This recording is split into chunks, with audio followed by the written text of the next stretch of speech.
I negotiated use of the kitchen with considerable difficulty because this part of the kitchen is really good for light, and that seemed to be the priority, to actually get a picture.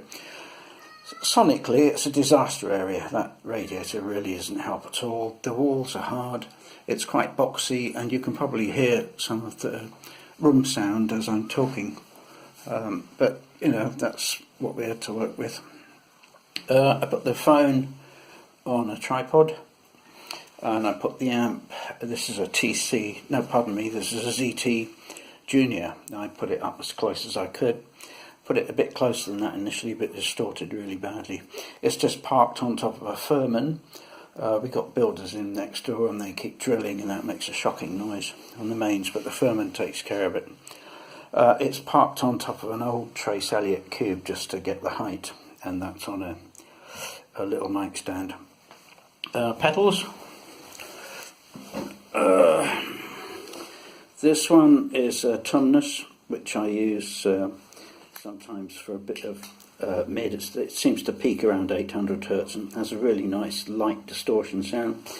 This one is a small version of a Jam Rattler. Very nice distortion sound, very smooth. I don't use that much, in fact. But, you know, in combination with that one, it can kick in a nice bit of dirt just to roughen things up a little bit. I'm sure you'll appreciate that playing fingerstyle dirt is a problem, because the thumb's going all the time, and so it tends to overload it. SP compressor, excuse me, I kind of came into compression via the 3080 chip on the old, what's it called? That was a Ross compressor originally, then it went to MXR. Nice punchy kind of a sound, but in terms of sustain, it tends to wheeze quite a lot.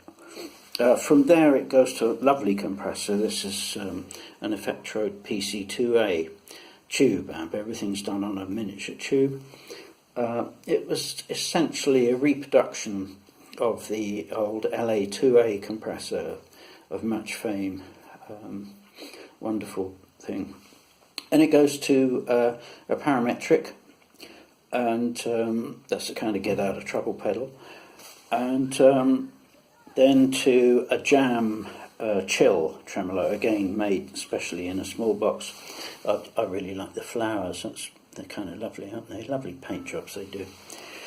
Out of the tremolo into a couple of Echo Babies. This has a single repeat. This has 4 or 5. It just gives me a quick reset in the middle of the set without having to bend over and tweak buttons. Tuner, regular old Polytune, small one. And this red pedal on the end here is a Digitech Polara Reverb, which was very kindly reboxed for me by John Cusack at Cusack Music, because the original Digitech box was just much too heavy and strained at the limits of cabin baggage, apart from having to, you know, drag a heavy bag through Chicago or through Amsterdam airports, something like that. It just makes life a bit easier. That's all that was about. It goes to a volume pedal.